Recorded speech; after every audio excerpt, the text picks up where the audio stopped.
እናት ቤት ስትገባ ልጅ እናቱን ይዞ አርዶ እጅና እግሯን ቆራርጦ ቤት ውስጥ ደብቆ ቀብሮ ወጣ። አሰላሙ አለይኩም ወራህመቱላሂ ወበረካቱሁ። እቺ ቪዲዮ የቻላችሁ ሰው የምታቁ ሰው አደርሱልኝ። እንደዚህ አይነት ነገር ቤታችሁ እንዳይገባ አላህ እንዳያስገባ። እንደዚህ ነገር ለጆሮ ራሱ መስማት የሚከብድ ነገር ነው። ሱብሃንአላህ። ኢና ሊላሂ ወኢና ኢለይሂ ራጂዑን። አላህ መርቆ ልጃችሁን አላህ ይስጣችሁ። አላህ የተባረከ ልጅ አላህ ይስጣችሁ። ወላሂ እንደኔ ከሆነ ይሄ የተሰማው ነገር የዘመኑል አክር የመጨረሻ ጊዜ የተባለ ነገር ብቻ የሚባል ነገር እየተሰማ ይገኛል። ላ ሐውለ ወላ ቁወተ ኢላ ቢላሂል አሊይል አዚም። እኔ ያልሰማው ነገር ብቻ ወደ ሚዲያ ሲመጣ ያልሰማው ነገር በፊት አገር ተቀምጬ ያልሰማው ነገር ብቻ እየሰማው ነው። እኔ ብቻ ነው ወይም ለእናንተም እንደዚህ ነው? ላኢላሃ ኢላላህ ሙሐመዱር ረሱሉላህ። ይሄ ነገር ለእናንተ ይካፍላችኋለሁ ብዬ ነው የመጣሁት። እናንተ ብትሆኑ ምን ታደርጋላችሁ? እኔ ምንም የሚያደርግበት ነገር ስለሌለኝ ከእናንተ ጋራ ሊያወያይ ብዬ ነው የመጣሁት። አወያያለሁ። ይሄ ነገር እስኪ እናንተ ይሄ ልጅ ጤነኛ ነው ወይም አይደለም? የተሰራበት ነገር አለ ወይም የለም? ለብር ብሎ ነው እናቱ እንደዚህ የሚያደርግ? ወላይ አይደለም። እኔ ምንም ነገር እየገባኝበት ነገር የለም።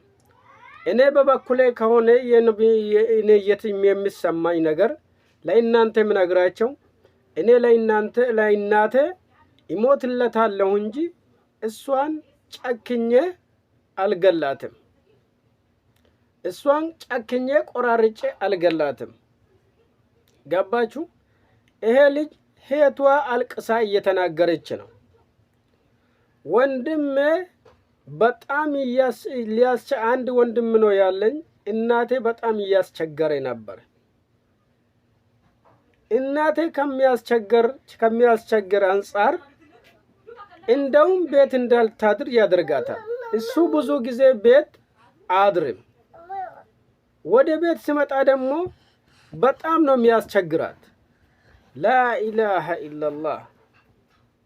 እናት ደግሞ እናት ናት።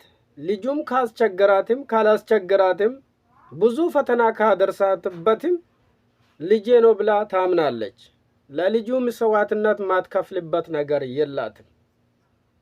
ይሄ ልጅ ሁሌ በብርም በሁሉም ነገርም ቤት ከመጣው እናቷ እየደበደበ ሲያስቸግራት ሲሰድባት ሁሉም ነገር ችላ ትቀመጣለች። እሱ ስትመጣ እሱ ወደ ውጭ በአብዛኛው ውሎ ወደ ውጭ ስለሆነ ማደሪያም ወደ ውጭ ስለሆነ እሱ ሲመጣ ደግሞ ምግብ በልቶ እንደሊተኛ በልቶ እንደሊያድር እንደሊውል ምግቡን ሰርታ ተደብቃ ከቤቱ ወጥታ ታድራለች። አያችሁ? ልጁ አስቸጋሪ ከሚያስቸግር አንጻር ማለት ነው። ከዛ አንድ ቀን ምግቧን የሱ ምግብ ሰርታ አስቀምጣ ልትወጣ ስል እሱ ተደብቆ ቤት ውስጥ ነው የነበረ። እሷ አላየችም። ከዛ ጨርሳ አስቀምጣ ልትወጣ ስል ይዟ እናቷ በምን ልብ ነው እንደዚህ የሚያደርገው?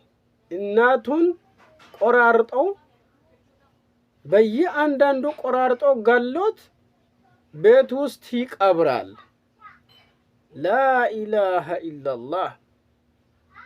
በምን ጆሮ ራሱ እንደምትሰሙ አላህ ነው የሚያውቀው። እንደዚህ ዘመን ውስጥ ነው ያለን። አላህ በቅጣታችን የራሱ ቁጣ እንዳያወርድብን እኔ በጣም ነው የፈራሁት። ያ ረቢ ያ አላህ ተውባችን መቅቡል አድርግልን። የአሁኑ ዘመን በጣም አስፈሪ ዘመን ነው። ከዚህ በላይ ምን ይሰማል? ከዚህ በላይ የቂያማ ምልክት ምን ይመጣል? لا إله إلا الله محمد رسول الله እንደኔ ከሆነ ይሄ ልጅ አንደኛ ጤነኛ እንዳልሆነ ይሰማኛል። ጤነኛ ሰው እናቱን የወለደች እናት እንደዚህ ማድረግ ትቶ ሰው ራሱ ትንሽ ምላሱን ስረዝመበት ሰምቶ ዝም ማይል ነው። እኔ ከእናቴ እንደዚህ ነው። የራሴን ጥፋት የራሴ ነገር ብዙ አንገበግበኝም። የእናቴ ደግሞ በጣም ነው የሚያንገበግበኝ፣ በጣም ነው የሚለበልበኝ። ለምን ስንት ችግር አሳልፋ እዚህ ያደርሳኝ ዛሬ እናቴ እኔ ቆራርጬ ማግደል። ላኢላሃ ኢላላህ ሙሐመድ ረሱሉላህ። እናንተ ቢሆን ይሄ ልጅ ምንድነው ምን ይደረግ ምን ይሁን ትላላችሁ? እኔ እንደተሰማኝ ቢሆን እንደሰማውት ይሄ ልጅ ወይም ወንድሙ አይደለም እሱም ደግሞ ቆራርጦ እዛ የሚቀብረው ተሰምቶኝ ነበር። ምን ይደረግ? እናቱ ሄዳለች፣ ሄቱም ማበድ ደርሳለች። ላኢላሃ ኢላላህ። እንደዚህ ነገር ከአንድ ሰው በላ እንዳያወርድብኝ ያ አላህ። ከአንድ ሰው ቁጣ ለኛ እንዳታጠፋልን አድራ። ዱዓይ በየቦታ አድርጉ፣ ቶባ አድርጉ። በጣም አስፈሪ ዘመን ላይ ደርሰናል። ቪዲዮ በስተመጨረሻ አስገብላችኋለሁ። አሰላሙ አለይኩም ወራህመቱላሂ ወበረካቱ። ምን ተፈጠረ ለምትሉ እዚህ ጋር የምታዩት እህታችን በዱባይ ሀገር አረብ ሀገር ላይ በአረብ ሀገር ቤት ውስጥ እየሰራች እያለ ከነ ወንድሟ ከነ እህቷ ዱባይ ሀገር ላይ ነው ያሉት። እናቷ አገር ቤት አላት፣ አባት የላትም። እናቷ ከአንድ ወንድሟ ጋር ነው የምትኖረው። ያ ወንድሟ ብዙ ጊዜ እናቷ እንደሚያስቸግራት ይታወቃል። ብዙ ጊዜ እናቷን ያስቸግራት ነበር። ማታ ማታ እዛ ቤት አታድርም እና ስለምትፈራ የእንትኗ ቤት ሄዳ ነው ሌላ ቤት ነው ሄዳ ነው የምታድረው። አንድ ቀን ልጄ ተርቧል ምግብ አደርስለታለሁ ብላ ለልጇ ምግብ ልታስቀምጥ ቤት ገባች። እናት ቤት ስትገባ ልጅ እናቱን ይዞ አርዶ እጅና እግሯን ቆራርጦ ቤት ውስጥ ደብቆ ቀብሮ ወጣ። የወለደችውን እናት ማለት ነው። ቤት ዘግቶበት ወጣ።